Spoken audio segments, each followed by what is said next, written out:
Station, you guys. Well, I'm going to mute myself so I don't screw this up. So I'll talk to you later.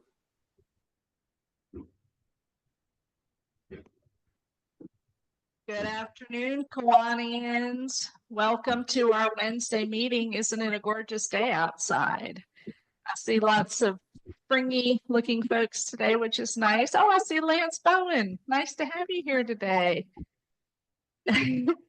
No, you're all in black. I'm Jean, I'm the president, and I'm very happy to see everyone here today and welcome our special guest. I want to just take a quick minute. John handed me an envelope when I got here, and this is a thank you from the Presbyterian Community Center.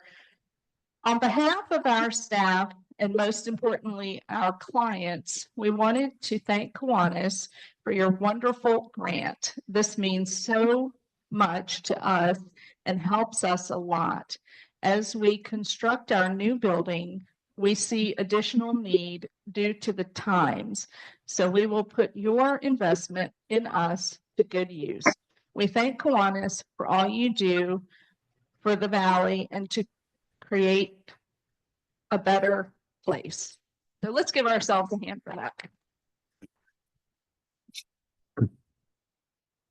As we know, those grant funds come from our pancake breakfast, and you all should be meeting up with your sales team leaders today and grabbing your tickets and selling lots of tickets.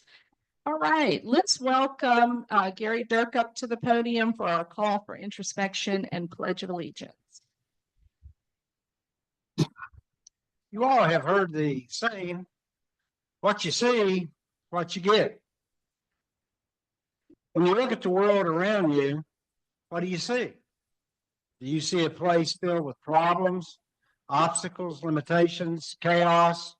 Or do you see a place filled with possibilities, opportunities, and a richness? Do you complain about what you see and what you experience? Or are you profoundly grateful for it all? Again, what you see is what you will get. When you look at the world with love and gratitude, when you appreciate the beauty, when you act with benevolence towards others, life for you will be joyful and fulfilling. Life will unfold for you just as you expect it to. Now, one good way I'm going to tell you how to get what you see is what you get. Sell these Kiwanis K-Pat tickets. And look on the back at all these people that you're helping out. If they don't make you feel good, there's something wrong with you. So remember, be the very best, and it will be yours. Thank you. Well, hello, sunshine. Wonderful nation. Good, John. Bye. I hear her. Yeah, she came to see about her mother. John Bradshaw, mute yourself. I'm here, Rupert. Thank you, Gary. All right, next up, speaking of spring, Beth O'Brocta, who's looking very cheerful today, is going to introduce our guest. Man came to the door, Rupert, and I had to meet the door. Compliment. Just for anyone who doesn't know, one of the reasons I joined Kiwanis was to work for the good of the community. And so this is a large group who does exactly that. And we have several guests with us today. When I call your name, if you will please stand up, and then I'll call your host's name, and if he, she will stand up as well. Robbie Hairston from the Action Club, and his host is Ken Briggs. Ivana Savani from Savani Financial Services. There she is. And her host is Chris Rouse. And Shane and Vanessa Miles from Chick-fil-A. And their host is JC Taylor. Let's give them all a hand. Thank you. Okay, next up, we're going to have our KPAD report. For the benefit of our guests, we use an acronym called KPAD, which is really Kiwanis Pancake and Auction Day, because that's a mouthful. And that is our big fundraiser. That's the only major fundraiser that we have as an organization. And when we sell the tickets for that, all the money goes back into our service projects. So Joyce Montgomery, who is the KPAD queen this year, is going to be reporting.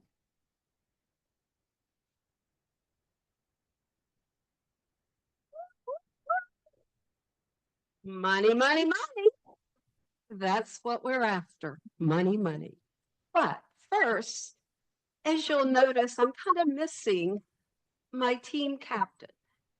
My team captain is on a superhero trip right now. She's in Richmond.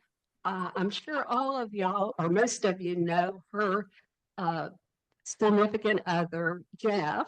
He's played music for us a lot. He is having bypass surgery. So she is where she needs to be with him. So I'm in charge. So guess what? That training that we had last week paid off. That thinking of money, bringing money, brought in $1,050 before today. Woo-hoo! So, law of attraction works. Think money, see money. You might have seen some money around the building today too. When you got on the elevator, maybe you saw a little money. If you took a trip to the restroom, you might have seen a little money. So keep money focused, because it's with this money that we can serve our community. So, some tips on how to sell tickets. We've had Bert Boyd wrote this great letter to all of his team people to rally them, to get them going, or should I say, charge them up. Someone wrote me and said, do you have the PDF of our poster?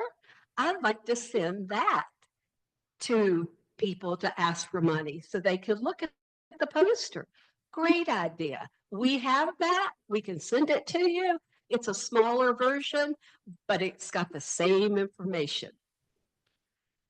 So plus, as we all know, it's very little print, but there's bundles. You can push selling bundles. It's a little deal, and it's on the bottom of your tickets, like 8 for $50, 25 for $150, 60 for $350, 200 for $1,000. Woohoo! So that's also something you can push, is selling bundles to an organization or your church, or just different ways of thinking on how to sell tickets. Also, online. We need to talk about online sales. So and if I can do it, anybody can do it. I went on our website. There is our little logo of the pancake in the right-hand corner. In red letters, it says, click here. So you click it and it pulls right up how to buy tickets online. But here's the catch that I want you to know is if you encourage people to buy online, it doesn't give your team credit. It gives us money, and that's great. But if you're selling for your team, it also has a little box down on the left. It says comment or message. If you tell them to just put your name in that, then we can put that on your team. So encourage, if you're selling online, to get them to use that message box. If not, we have another column where it's online sales, door sales. It just gets put into a general part. But if you can get it on your team, that would be great, because you do want to get to the top of the mountain. money to the star. So,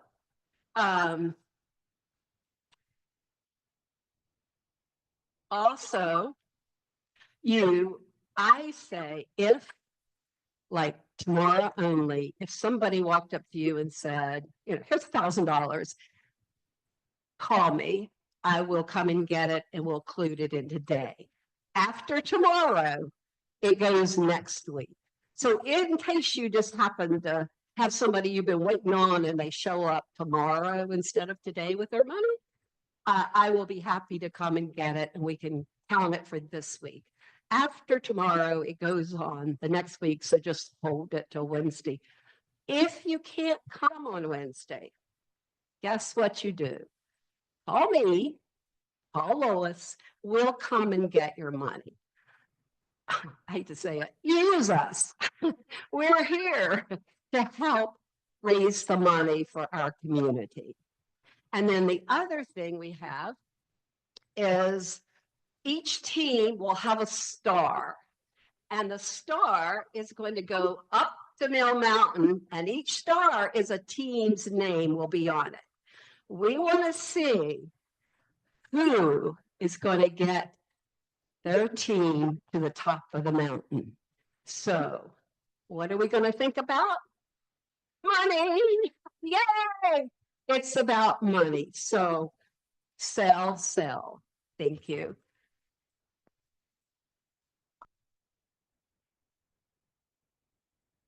Thank you very much, Joyce. We're off to a great start. Okay, we have a few announcements. Our membership committee is meeting today directly after the meeting. Harry Zulov, where are you? Raise your hand.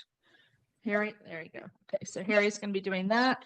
The Fun Day Committee, that's Coach Joe and Sherry Hartman, that's Zooming on Friday at 8. The Prayer Breakfast Committee, that is Sherry and Dave Hartman, and that is also Zooming Friday at 9:30. On your table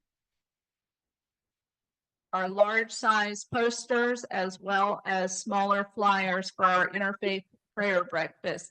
So please feel free to take these with you, pass them out to the folks you think might be interested in attending, and there will be some tickets for those. Book Club is meeting the second Wednesday in April. That's the 9th at 6 p.m. at the South County Library. Mike McAvoy, did you want to say anything about the Blue Ridge Marathon? And Bob Rutherford, why don't you come up as well and you can talk about the fishing day after that. So good afternoon, everybody. Just a reminder, we're volunteering again at the marathon, April 12th. We're going to do the aid station, kind of in the lower or middle, I think it's middle Roanoke Mountain site. And we did one we did the last couple of years. Great location. I'd mentioned last week, you get a great view of the valley up there, and all the runners on the marathon like to stop and take pictures. So it's an opportunity to talk to them and kind of promote Kiwanis and things like that. So we still need about 7 or 8 people to sign up. And you can sign up, you have to sign up online in the newsletter. Alex has been really nice to run that story for me the last couple of weeks. There's a link in there. You click on that link, it'll take you to the online sign up through the marathon. And the password's Kiwanis. It'll take you right to the aid station. But I would also ask that we need 3 marshals. So if you can't, one thing about the aid station, you have to be there pretty early in the morning, like 6:30 in the morning. So if you want to work a little later on the marathon, we also need some people to sign up as marshals. So, all right. So please sign up again, April 12th. Can I do a brag buck on that? All right. So for the benefit of our guests today, brag bucks are an opportunity to pay $2 and basically talk about whatever you want. So I'm going to pass that down to John. And today I'm going to brag on my tie. Several of y'all noticed I'm wearing a University of Florida tie today. If you can't see the little emblem, it's the little gator, fighting gator. That must have been chomping, not hissing, whatever that sound was. And the reason I'm wearing this tie is I only wear this tie when the University of Florida wins the championship. That's the only time I wear this tie. Last Sunday, they crushed the University of Tennessee. It was ugly. They blew them away. to win the men's basketball Southeastern Conference title. They were named a #1 seed later in that afternoon for the NCAA tournament. And I am very hopeful to be back about a month from now wearing this tie again. So thank you.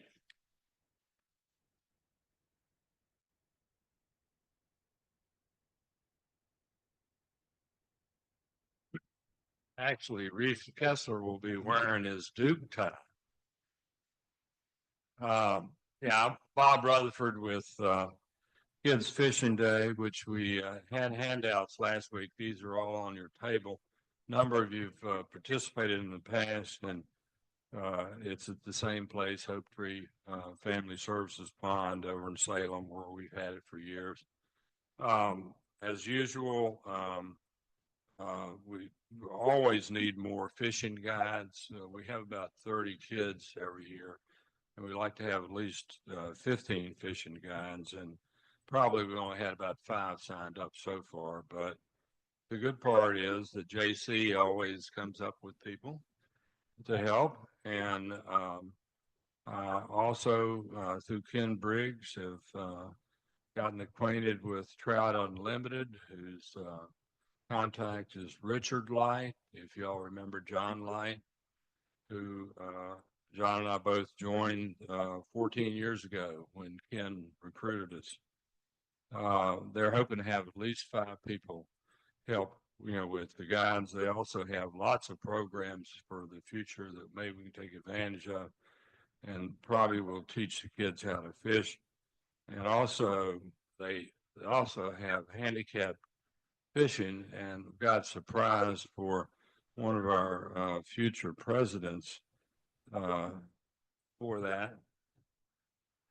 Anyway, we'll probably have about 200 trout stocked 3 days before, and we'll remind everyone to try to get there about by 9:30 or so, unless you're asked to come earlier to help with refurbishing the fishing equipment.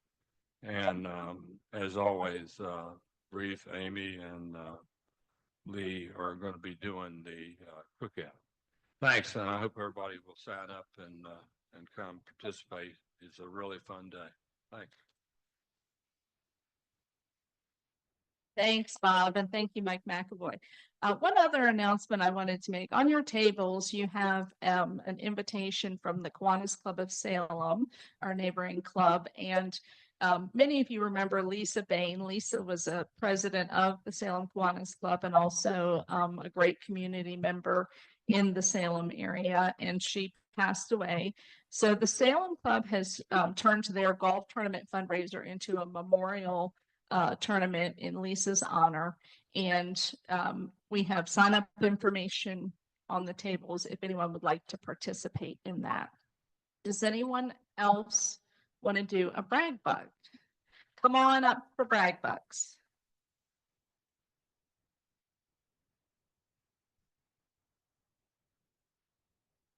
I'm Don Wilson. I want to brag on the Roanoke Valley Bird Club. The Roanoke Valley Bird Club is going to lead a free bird walk at Evergreen Burial Park a week from this Saturday. That's the 28th. Yeah. At 9 a.m. Bring your binoculars. If you don't have any experience, these expert guides from the Bird Club will help find these birds that we have in our cemetery. It's really a fun little walk in the morning, 9 o'clock a week from Saturday, free bird walk at Evergreen Burial Park. Thanks.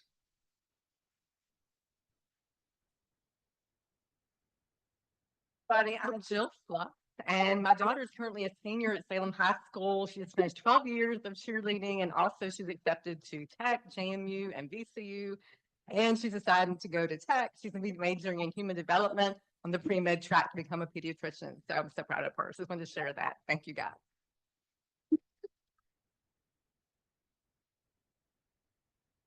Good afternoon, I'm Don Witt, and on your table, there's a flyer about the Montgomery County Kiwanis Club is having a Brunswick stew sale. So it's $11 a quart. The information is on, they're distributing it at April 5th. And if you're interested, pick up a flyer. If you can't find a flyer, get in touch with me.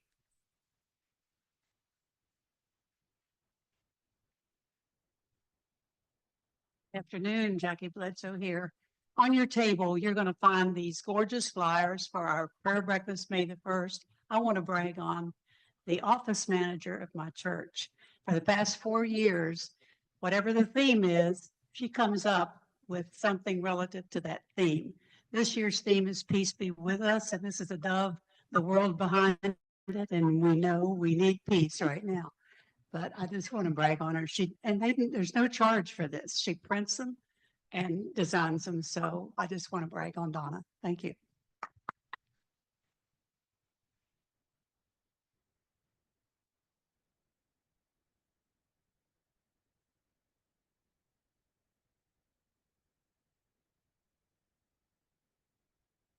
Teddy, it's Dave's turn. All right.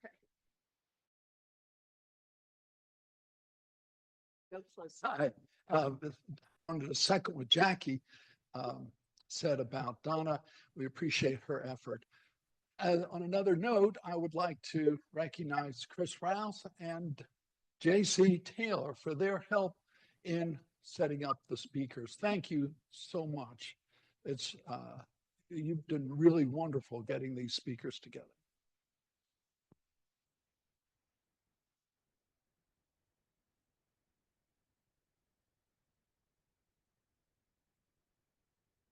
Hi, I'm Bert Boyd, and I want to brag on my Norfolk State University men and women basketball teams who won their conferences and will be playing Florida first round, and Maryland, the women will be playing Maryland in the first round. But good job for a small university, relatively small university.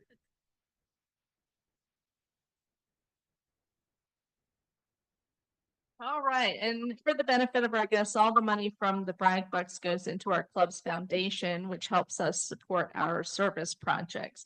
And I would just remind people also that when we sign up for the Blue Ridge Marathon, we get a little bit of money for the club, and that goes into our administrative budget, which is very important for helping pay John and also get some other work done.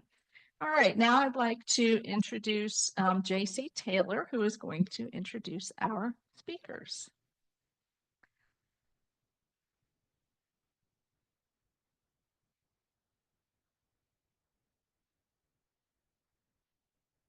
Okay, Madam President. Thank you all for that introduction.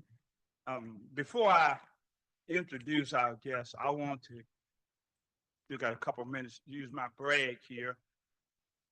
At least 2 to 3 times a week, I'm able to go about 3 blocks up from my office and get the best lunch in the world, Chick-fil-A.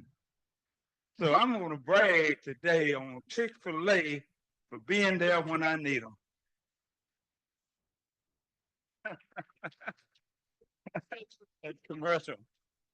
That commercial may cost you a lunch later on. But our guest today, I want to introduce our guest today. And also in this introduction, I want to invite them, after you've seen the fun we have here, to become a member of the Kiwanis Club of Roanoke. I believe you will love it. I drive down here once a week. We would love to extend the invitation to you. Now, Shane Miles, that's the big guy over here, is owner and operator of the Salem Chick-fil-A. He received his MS degree in education from Virginia Tech. There you go. There you go. After his 10-year career at football, as a football coach, he decided it was time for a change. He stepped out on faith and began recruiting team members to open the first freestanding Chick-fil-A in Ashland, Kentucky in 2006. His wife, Vanessa, beautiful lady right here, left her career as a dietitian to join him in the vineyard. A graduate of Virginia Tech, Florida State, and Marshall University. Vanessa paralyzed her skills into the position of community and marketing director at the restaurant.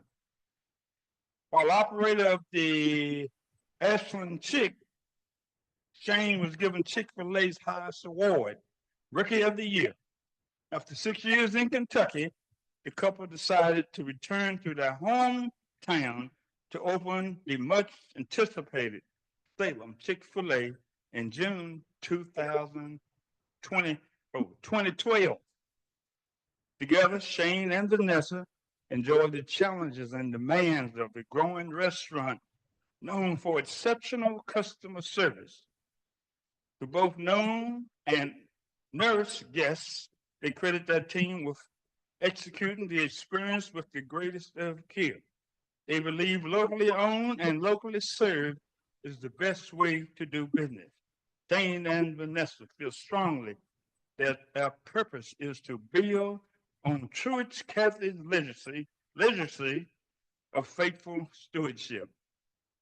While Shane is a four-time champion club recipient and has achieved symbol of success twice during his tenure, he finds the most joy in giving generously to the community and his team. Shane and Vanessa have been married for 29 years and reside in Salem with their 19-year-old son, Brock. When I was trying to figure out how I could go around and get Chick-fil-A here today, and I was talking to Joe. Joe said, you just need to go through me. So I went through Joe Gaither, and here they are. Ladies and gentlemen, the operators and owners of Chick-fil-A of Salem. Here you are.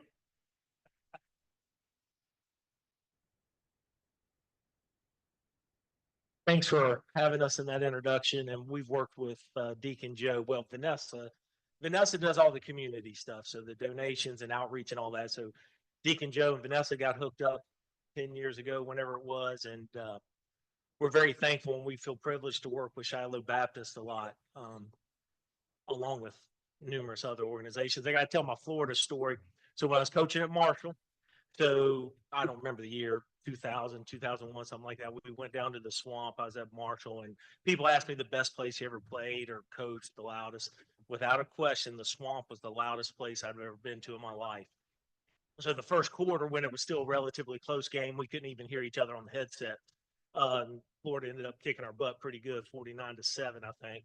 Spurrier was the head coach then. Bob Pruitt was the head coach at Marshall, who was the defense coordinator for Spurrier before he became the head coach at Marshall. So that's my Florida story. All right, so on to Chick-fil-A. So again, thanks for having us. Appreciate being here. Anytime we can talk about Chick-fil-A, it's something we're very proud of and take a lot of pride in and want to brag on it. So I'll pay $2 when we're done, I guess. Next slide, please, Mike, if you don't mind. So Chick-fil-A is a family business. Back one, please. There you go. So it is a private company, meaning you can't buy stock in it. All right, I wish you could, but you can't. Still owned by the Cathy family. Truett started the company back in he started the first restaurant in 1940s. First Chick-fil-A was in 1960s.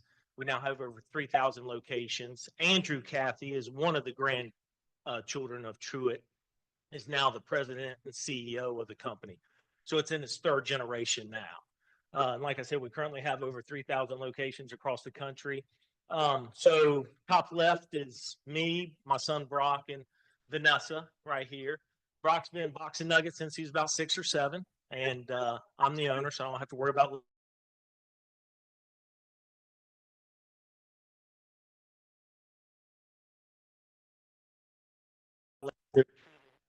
family business now. That's Vanessa's sister to the left, Danielle, Brock in the middle, and then my one of my brothers, Travis, is on the other side. So all of us are really involved in the business now. We currently have about 100 team members, give or take, throughout the organization. Next slide, please, Mike. Thank you. So that's Truett. So again, Truett started the company. We owe a lot to Truett. He's a great man. Very, very humble beginnings. Literally had maybe a 6th grade education, grew up during the Depression, had a vision, to own a restaurant with his brother. The first restaurant was not a Chick-fil-A. It was called the Dwarf House, still in Hapeville, Georgia. And it burned to the ground. So they rebuilt, and it's now called the Dwarf Grill, still in Hapeville, right across the street from a Ford plant and the Delta. If you ever fly into Atlanta and you see the big Delta, you know, all spaced out, huge Delta sign there, right across the street, if you're looking out your window at that Delta sign, you look the other way, and that's the Dwarf House right across the street. Well, Delta came to him with all these pieces of chicken, and they said, hey, this is back when airlines served meals to just about everybody, not just first class. And we need you to do something with this. If you can figure out a way we can serve this on our airplanes, that would be great. We messed around with it for a few years. The Ford plant right across the street, shift workers. So they had 30, 45 minutes for lunch. So they had to figure out a way to do it quickly. So that's where he came up with the pressurized cooker of pressurizing the chicken so we can cook it in about 4.5, 5 minutes. And that really sped up the process. So it took him 10, 12, 15 years to really perfect the recipe for what you now have as a Chick-fil-A sandwich. And then he opened up the first Chick-fil-A in Greenbrier Mall in the 1960s. That mall was open until roughly 5 years ago or so, and it closed. As most of you know, most of the Chick-fil-A's and malls are closed now. Roanoke still has one of them. But we owe a lot to Truett and his vision and what he did. And the guy, again, from very, very humble beginnings, very, very poor background financially, growing up, didn't have a whole lot, and grew one of, if not the most successful QSR franchises in the country. So we're very, very proud and indebted to Truett. And I'm very proud that he was able to select me back in 2006 to run one of his stores in Ashland, Kentucky. So I feel a lot of gratitude towards Truett and the Cathy family. Next slide, please, Mike. So when you think of the QSR, and this is the participant part, please. When you decide where to go eat at a fast food restaurant, what do you think of? What makes you decide to go there? Quality. Anybody else? Fast, service, value. That's great. That's enough. All right. So fast, quality, service, value. All right. So agree with all those, and we're going to talk about those all real briefly. That's what we try to do. And our trick and our key is to be able to do it in seconds and or minutes, because that's literally all the time we have with most of our guests, especially when you come through the drive-through. You might have an interaction on the front side when we're taking orders outside, and you might have a brief interaction on the drive-through side when we're delivering your food. But what we try to do, and what our goal is to provide some semblance of service, second mile, going above and beyond to try to make your day a little bit better. And that's what we strive to do at Chick-fil-A. We don't always achieve it. We're the first one to admit it. We're not perfect. But we try, when we do make a mistake, to try to make it right as fast as we can and as best we can. And that's our goal. Okay. So if you'll go back, I'm sorry, Mike. So we're going to talk about operational excellence. So it's craveable food, fast and accurate service, and a welcoming environment. Okay.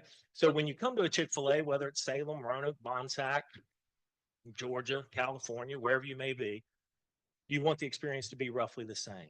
You should be able to guarantee that Chick-fil-A sandwich is going to be the same in my restaurant or in somebody else's restaurant in North Carolina, Florida, or wherever. That's our goal. That's what we try to do. So we want to present craveable food, and it all starts with our chicken, fresh ingredients, making things every day. Nothing comes in prepackaged. Every salad, every wrap, every fruit cup, every yogurt parfait, every piece of chicken is filleted, hand breaded. It takes a lot of work. At the restaurant right now, we'll probably have 32, 33 team members on the clock during this lunch hour, 17, 18 up front, and then another 12 or 13 in the back preparing the food, plus an HR person, quality director, operations director, etc. Okay. So it's a full-time operation. It takes a lot of hands to do what we do. And they've all got to do it very, very well and take pride in it. And we've got excellent people. Always looking for more, but we got excellent people. So we try to be fast and accurate.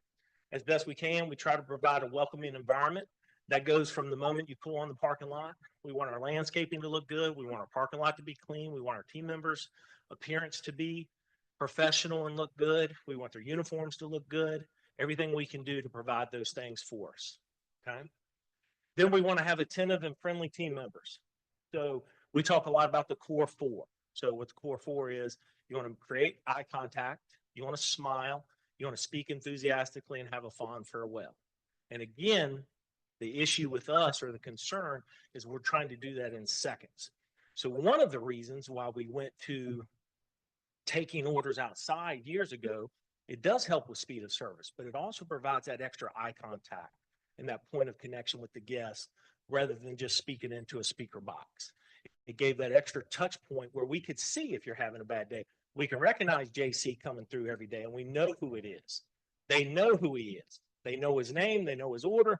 They know what he likes. Maybe they know maybe he shared a little bit about him. How's that going? How's this going? So our team members know our guests very, very well, especially our regulars. And that's what we want. We want that sense of family, that sense of connection. And again, we're trying to do that in seconds. All right. We serve today, roughly, we'll do 170, 180 cars in drive-through between 12 and 1. So you're talking 6 seconds per car. Trying to get through 5 a minute is what we're trying to do. Okay. That's fast. It's a lot. And that's what we've got to do. Okay. Second mile service, hard to do in the drive-through. So second mile is going above and beyond what you expect out of a QSR or a fast food restaurant. Hard to do in the drive-through, but we do it. One way to do that is put people outside so we can have that interaction and that touch point. If you need something extra, a little extra time, whatever that may be, we can provide that for you.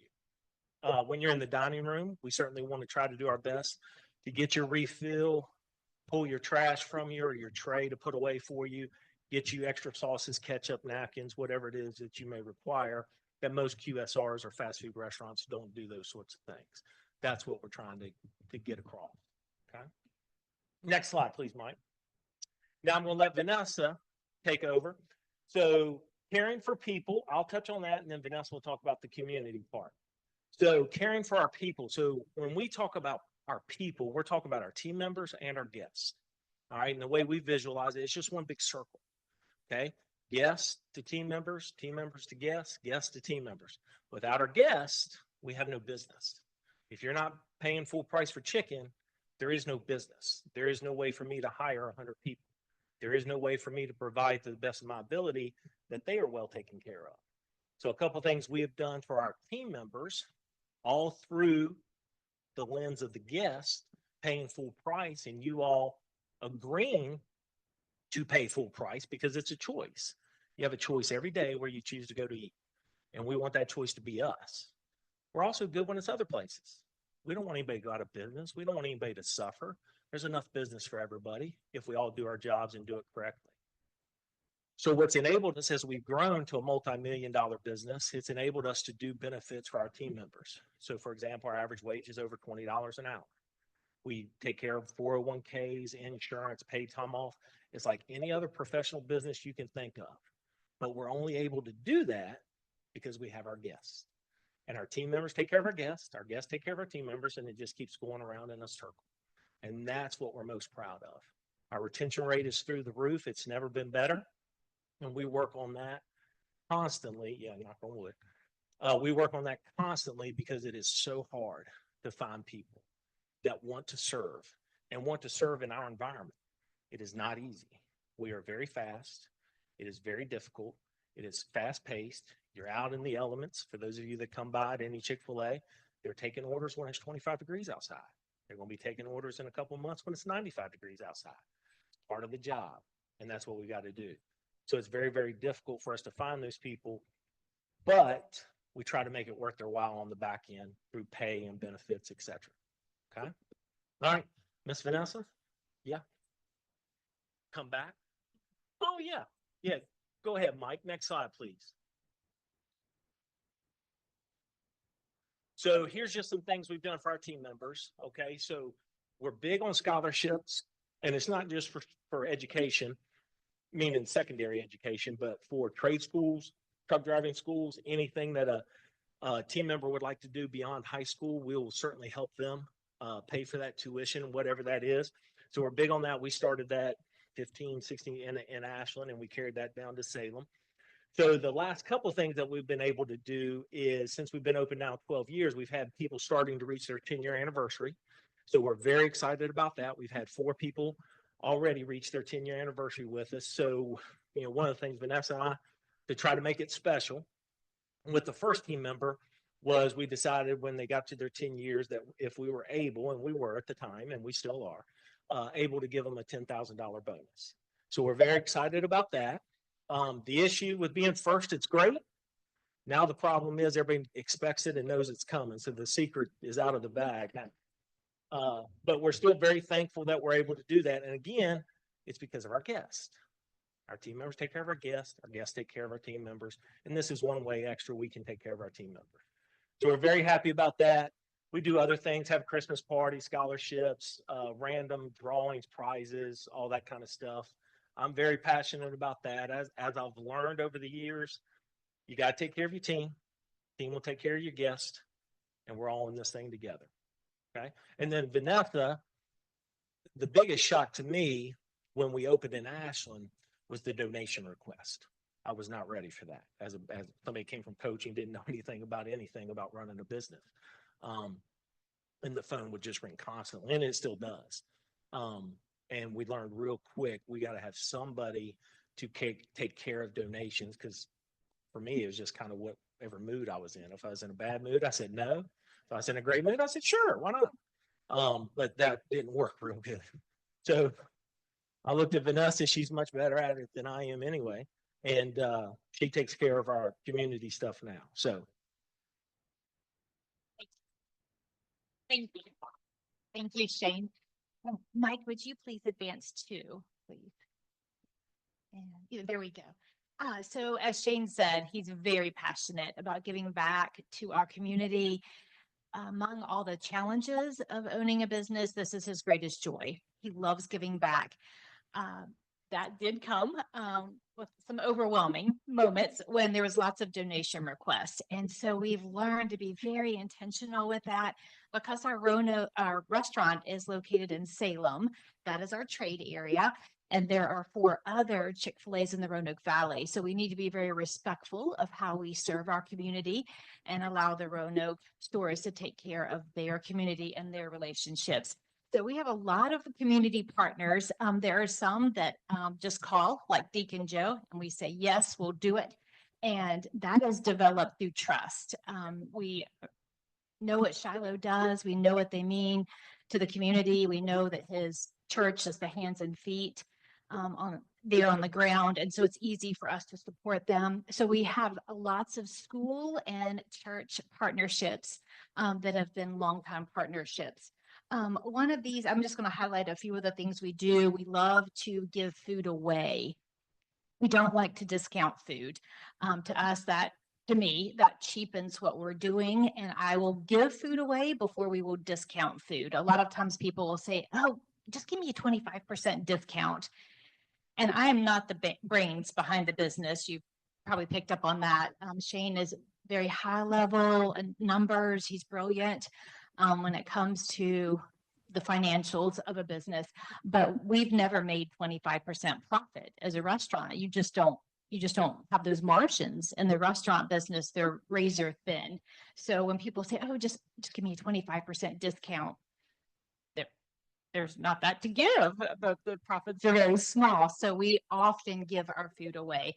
And if we do that right, if we execute on service, on speed, on customer service, it's also a marketing play for us. Hopefully that guest had a great opportunity. They got a delicious chicken biscuit. Last Thursday, it was chicken minis for breakfast. And hopefully they want to come back and pay full price. And when they do that, it enables us to give back to our community and our team members. You can see donate a coat and get a free sandwich. That's a long time partnership we've had with Miss Dorsey's Clothes Closet in Salem. The picture to the right of that is the Salem softball team. They decided to all bring in a coat, and they had a meal together in fellowship and supported the clothes closet. The bottom two pictures are a toy drive we do for the community Christmas store. Again, a longtime partner. And then we love to serve our veterans as well. So there's many more. The hard part for us is I have to be very intentional. And as I said, one of the filters we have to use is we have to stay within our trade area. So we allow the Roanoke stores to serve their community, but we also have to be sure that we don't make a hardship on our team. I could be super popular because I could say yes to every donation request, but the reality is I am not in the kitchen filleting chicken. And so I have to be very conscientious, very respectful of our team, because it would be very easy for me to say, sure, we can donate this at this time. And reality, operationally, that would be very difficult and make their lives very hard. And so there's lots of filters that we go through when anyone calls with a donation request. Their organization or their project is very, very, very important to them. So they're time consuming calls and we want to hear all about them. But then I use a filter when we decide, can we do this? Can we do this financially? Can we do this operationally with our team? Is this a good fit, a good partnership? So those are just a few of the ways that we serve our community.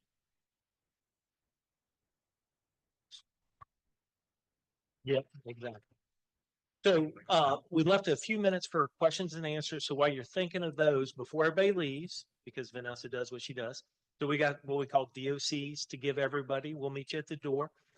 These do say Salem, but they're good at any Chick-fil-A out there, Roanoke, Bonsack, or if you're traveling in Florida or North Carolina or whatever, that as long as they're not expired, these are good anywhere. So don't feel like you've got to use them at the Salem location. Okay. All right. Any questions? Yes, sir.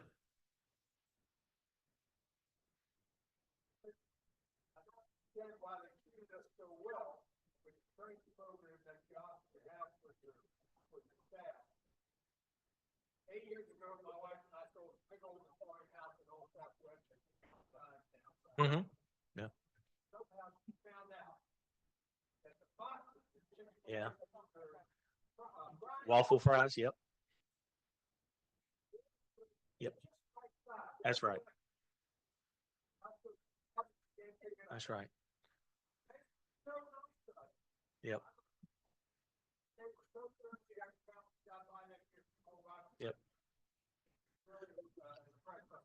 Well, you would really like them now because now we even have handles on them. Back when you got them, there's no handles. Now we've even got handles on the side. We've upgraded the boxes. Yes, sir. Then I got you. Yes, sir. Yeah, QSR. He asked. I'm doing this for the camera in front of us. QSR, quick service restaurant. Yeah, yeah. It's a fancy term for fast food. Yeah. I think there's one or yeah. He asked how many locations in what states don't have Chick-fil-A. And Vanessa, 3,516 restaurants. There's 2 states that don't have them. I know Alaska's one, and well, I don't know. It could even be Vermont. At one time, Vermont didn't have any, but we're now in Hawaii. We're now in Puerto Rico. We've opened in Canada. We're about ready to open up in England.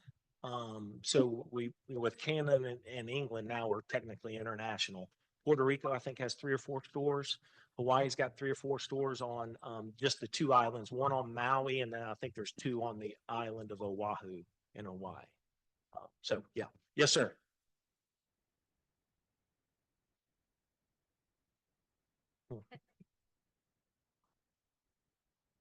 Yep.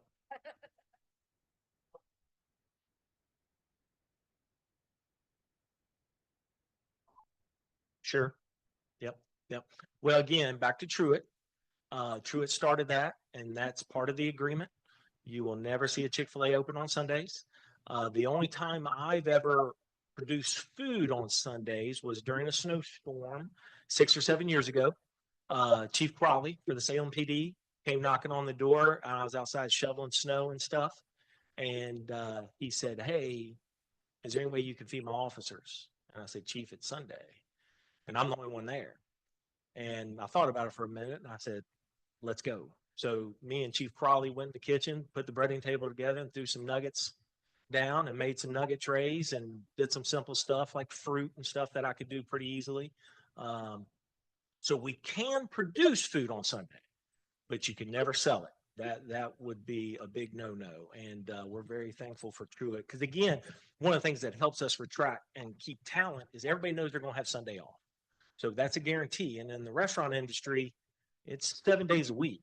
So for team member perspective, you know, they may be off Sunday or have off Saturday or Sunday or whatever. But as we know, when people call off or a restaurant gets busy, they start making phone calls. Sometimes those days off don't end up being days off, and everybody knows they're going to have Sunday off. And we're very thankful for that decision, and that will never change. Yeah. Yes, sir. I just have the one in Salem.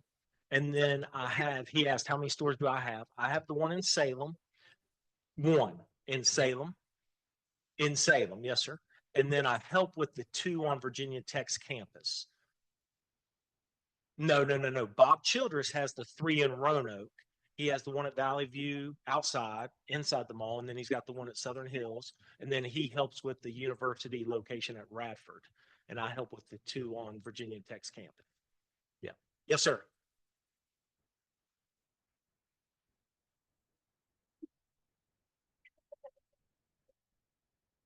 Good question. And let me say this with all due respect to Bob. We do Christmas lights, and I think our lights are a lot more tasteful than Bob. Bob's is a little too much for my taste. So, but God bless him. I love what he does. It's just a little bit for my taste. So, yeah, it is incredible. It is. Yes, sir. Yeah. No, because our chickens are different. Those are egg produced, and Vanessa can speak to this. She's the former nutritionist. No, our chickens are different. They're a special breed, different type of chicken than the egg laying chickens. So no, bird flu has not affected us yet. Not saying it couldn't. But Chick-fil-A is very, very conscious of our food supply, and we're going to do everything we can because obviously it's our livelihood for 3,500 locations, not to mention the Kathy family and the support center in Atlanta. So far we've been okay. Yes, ma'am.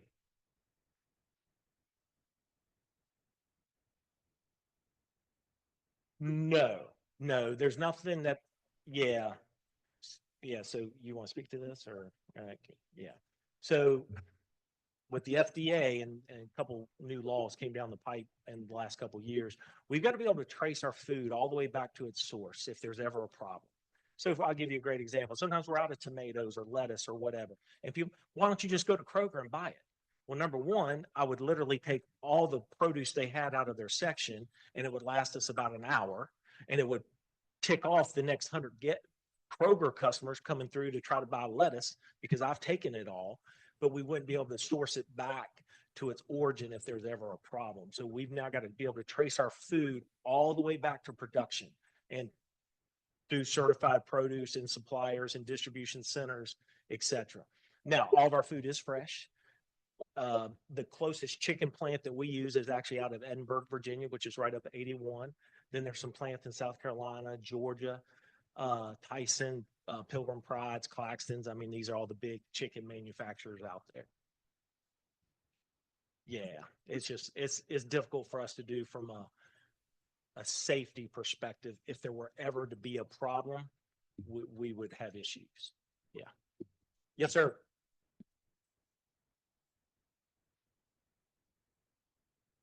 Good question. Yeah. So good question. So okay, I don't think we have much more time, but if you ever get a chance to go to a chicken facility, it's worth your while. It's fascinating. So a couple of things I've learned when I've been to a couple. So the birds come in, they defeather them, they put them on the line. First thing I didn't know is there's actually USDA inspectors working right along beside the workers, watching everything that they do, which I did not. I figured they just came in a month, maybe every week or something to inspect. They're literally on the line working with the workers, which was pretty impressive. So for Chick-fil-A, what we do is we cut it off and just think of a turkey breast for Thanksgiving, but obviously much smaller. That's how it starts.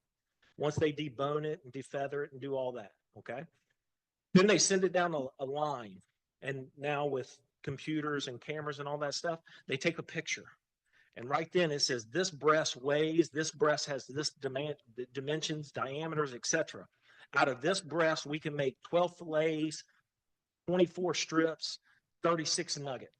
And we have laser jets. It's either laser jet or water jet now that cuts the thing. And then boom, they go down different assembly lines. So they're on tracks, on belts. So the fillets may go here, nuggets may go here, strips may go here. And then they cut it up, go through the process, seasoning, etc., bagging, throw it in a case, and there we go. So it's really, really fascinating to watch. And this was 8 years ago, the last time I was in a plant. So the technology's even gotten better. One of the things Chick-fil-A invented was a bone scanner. So the chicken goes through the scanner and it can detect a bone in there. And if it is, it drops through the chute to get it out of the system. Now we still, maybe one time a year, we might still get a piece of chicken with a bone in it. But it's very, very rare. In each case of chicken is 36 pounds. We go through roughly 25 cases a day of various types, nuggets, etc. You do the math, in a year, we're going through 1 million pounds of chicken just at my location. So that's pretty good for only one bone in there. Yes, that's it. Yep, real quick. All right, real quick. Yeah.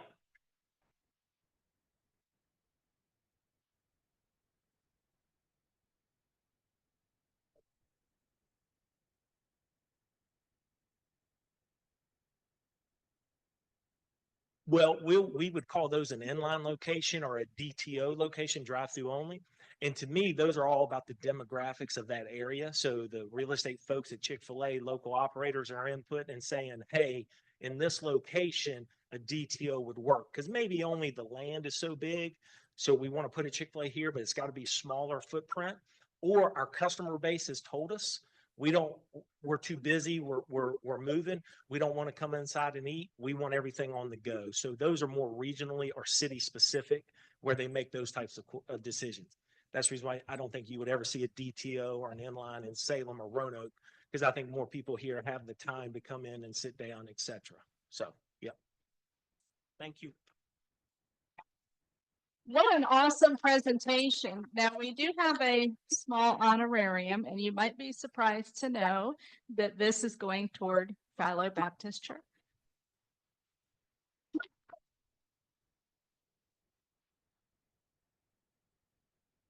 Before we leave today, you all need to give yourselves a huge round of applause because you're all superheroes.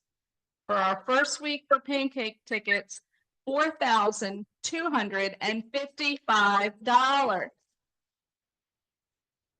Way to go, everyone. Next week, we're going to have a little bit of a homecoming. Former member Jamie Bailey is coming back to talk about real estate from the rental perspective. And with that, we're adjourned. Thank you.